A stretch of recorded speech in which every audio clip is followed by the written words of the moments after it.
Hey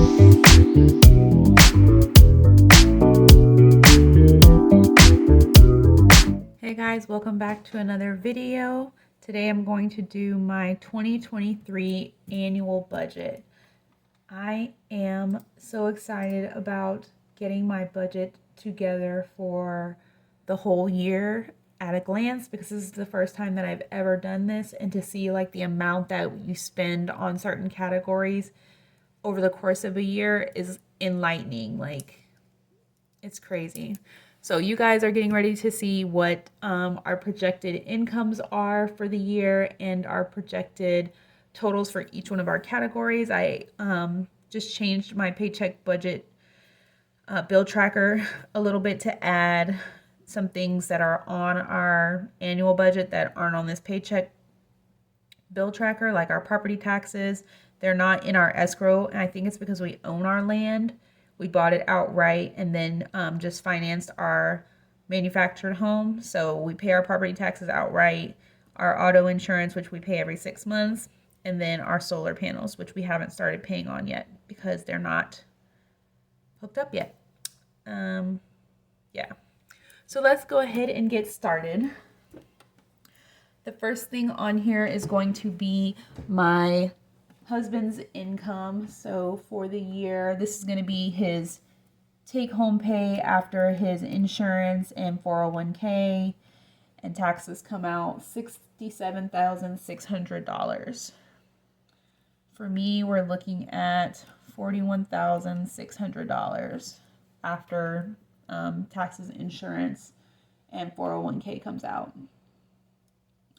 Other, I have on here so far $6,389.72. 5,000 of which we're expecting to come from our tax refund, and then a little bit of rollover in January from December, and then in July and August we're going to pull in some money from either our sinking funds and or our savings account to help us pay for like summer camp and back to school expenses. All right, so the mortgage is going to be a whopping $21,028.32. For FPL, it's going to be $1,165. Instant ink is going to be $24. Oops, put it in the wrong spot. Hold on one second. Let me run and get my whiteout.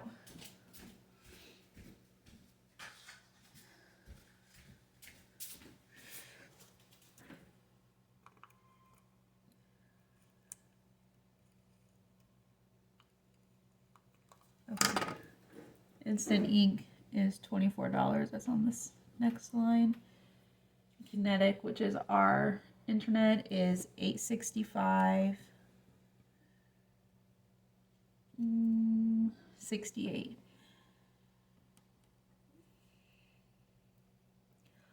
For our cell phones, we're going to do $1,836. Next gen is going to be $240. Netflix is going to get $201.48. Hopefully we don't have another price increase in 2023. Cloud storage is going to be $83.88. Our life insurance policies, $951.96.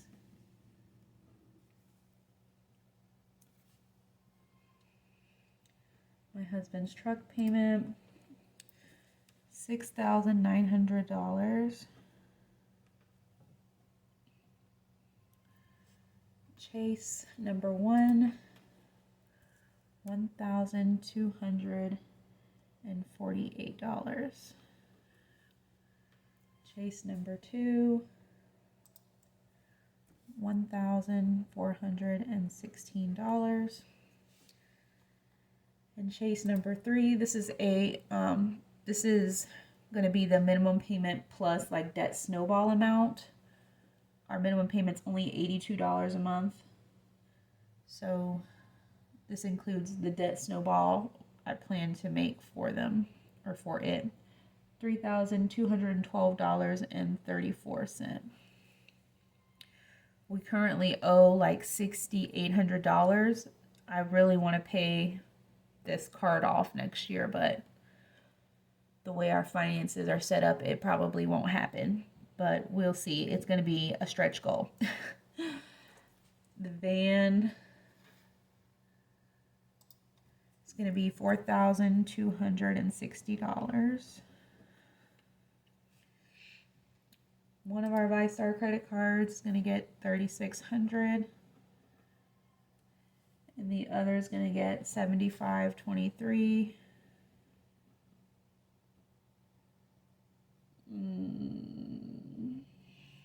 $39. Daycare,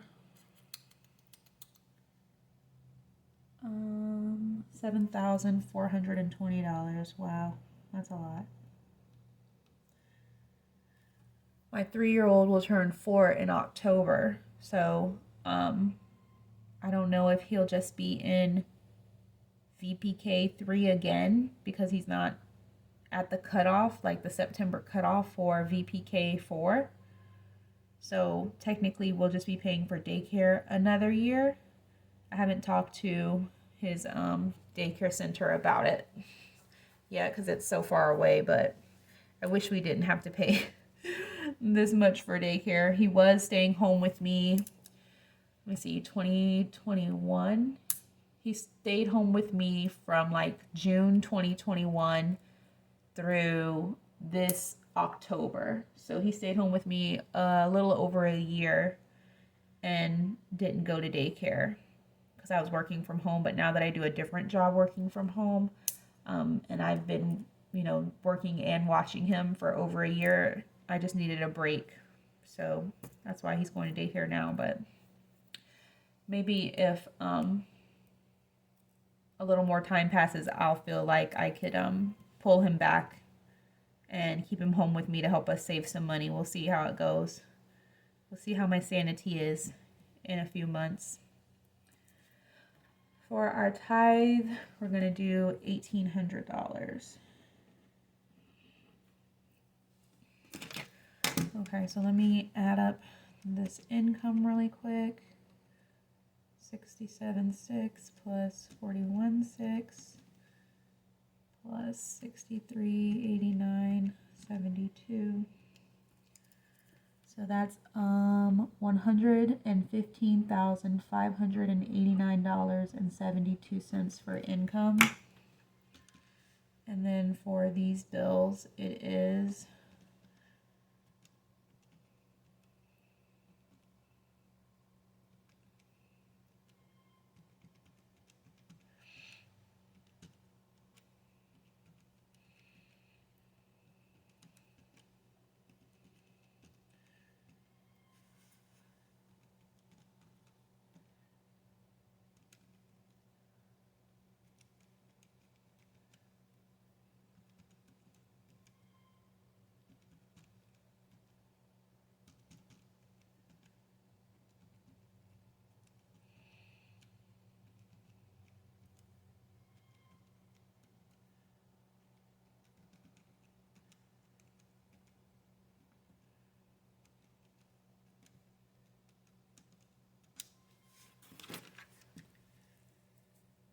$63,776.05.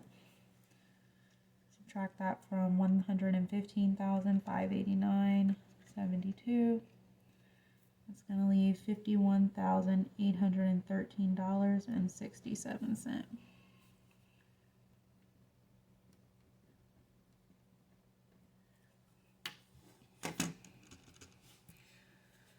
Alrighty. Moving on to medical, I did find out that our health insurance, they're changing like who we get our mail order prescriptions with. It used to be Walgreens and now it's going to be CVS.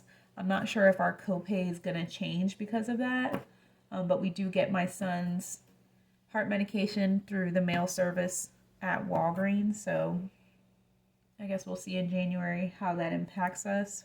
Hopefully not at all. If anything, maybe the price will go down. But based on what we've been paying this year, we're anticipating $1,700 for his heart medication. Gas is going to be $10,063.39.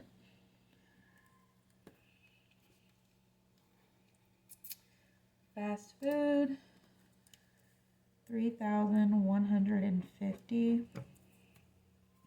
Oh, I did it again. I'm like reading the line. I'm skipping. All right, $3,150 for fast food, and groceries is $13,200.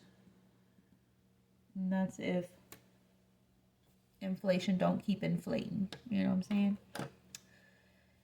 For kids, we're gonna do $2,783.39. So this includes back to school. This includes summer camp,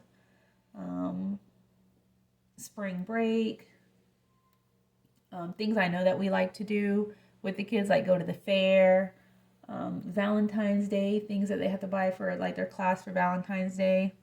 So that's why this is so much, $2,783. Next is pets, $3,990. Household, we do want to start a garden next year. I'm currently like collecting pallets to make raised garden beds with. I'm just like taking a pallet and cutting it in half. 2 pallets, you need 2 pallets, cut them in half, and then I'm, I don't even know what to call it, putting them together and screwing them in, making a square out of it essentially. So I'll have like 2 higher sides and 2 shorter sides based on where I cut the pallet in half at. And I'm just finding like pallets people have on the side of the road or on Facebook Marketplace as free. And then all the cardboard and like paper packaging that we've been getting from like our regular deliveries, like our dog food, my son's medicine, things we order off of Amazon or Walmart, as long as there's not a whole bunch of ink on the cardboard, like Walmart has that blue ink on their cardboard, I'm not using that. But like a nice plain brown box, I'm using all of that to like put inside of these raised garden beds as like a weed barrier. So that's what I'm working on now, collecting pallets, making the raised garden beds. And then when it gets a little closer to spring, we'll have to buy dirt, we'll have to buy seed or starters, depending on, what we're going to grow this first season in Central Florida. So we also want to get chickens. So we need a chicken coop, I'm thinking like a big dog kennel to keep the coop in so they can like free range inside the kennel. About 5 chicks. So that's contributing to this high household number of $1,715. Personal money for my husband is going to be $1,800. My husband and I do get personal money out of our paychecks before we put them into our joint account.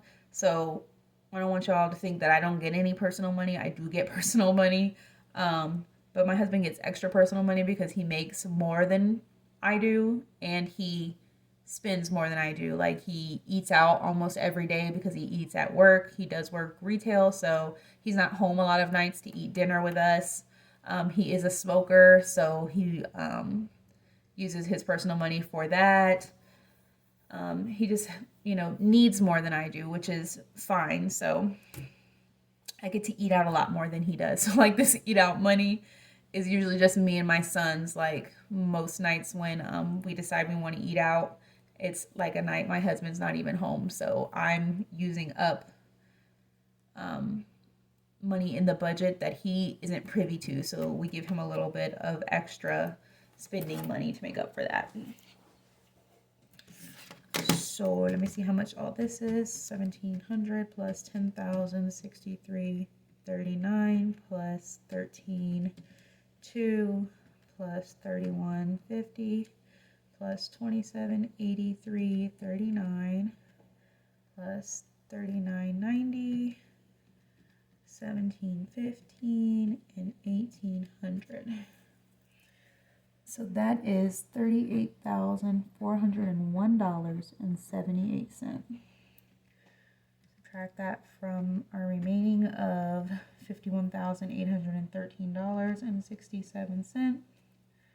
That leaves $13,411.89. Okay. 13,411.89. All right, so for our sinking funds, for all of the smaller ones, we're doing $450. So for the year, $450 for pets, $450 for kids, $450 for cars, $450 for house, $450 for clothes. For Christmas, we're doing $1,500.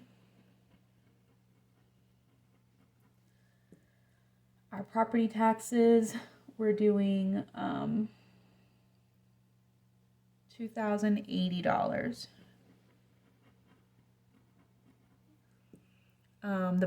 This is much higher than the property taxes we paid for 2022, but our house wasn't on our property taxes this year. So I imagine that next year it will be added to our property taxes. We just paid for the land this year. So I think we paid like $1,000 for the 2 acres that we have. They're 2 1.15 acre parcels. So I think each was like $500 or so.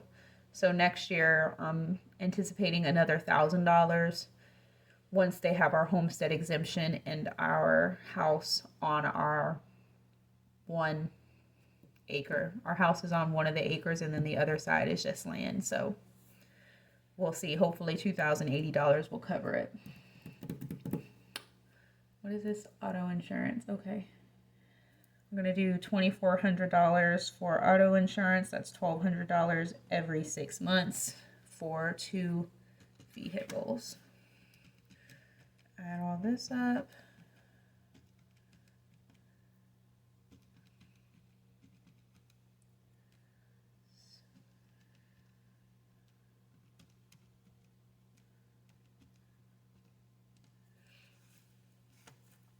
All right, that's $8,230.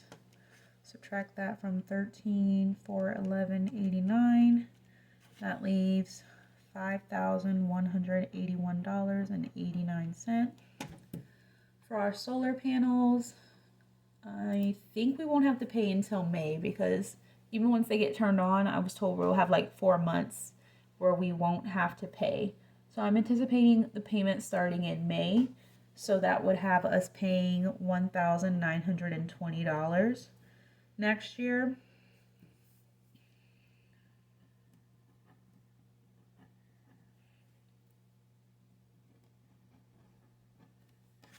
Okay, since this is a negative, I'm going to add the 1920. That leaves $3,261.89. And savings is going to get, surprise, surprise, just kidding, $3261.89. And that gives us a zero-based annual budget. Wow.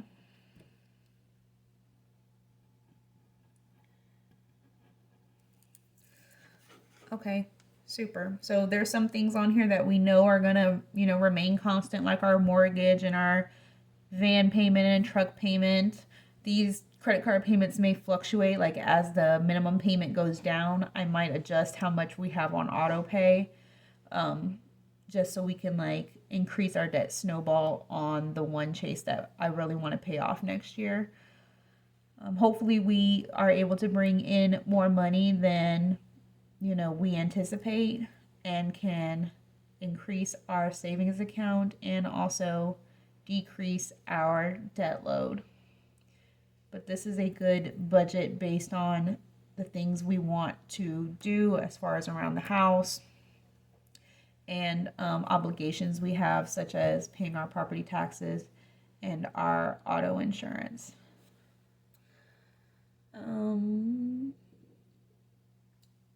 Yeah, so that's about it. I hope you guys are getting your annual budgets together so you can get an overview and see what it's looking like for you for the year, seeing if you feel like you want to make some changes some places to help you achieve your financial goals for next year. I hope everybody has a blessed and prosperous 2023. We're going to have to leave all of the 2022, 2021, and 2020 BS behind. I'm ready for a better year. I'm not sure how it's going to go as far as, the recession and or the interest rates and all of the uncertainty, but I just want to be prepared no matter what comes, if you know what I mean. So, yeah, that's it. So I guess I will talk to you guys in my next video. Tomorrow I'm going to record a day in the life on Saturday the 17th. So you guys can be on the lookout for that video, and I will talk to you later. Bye.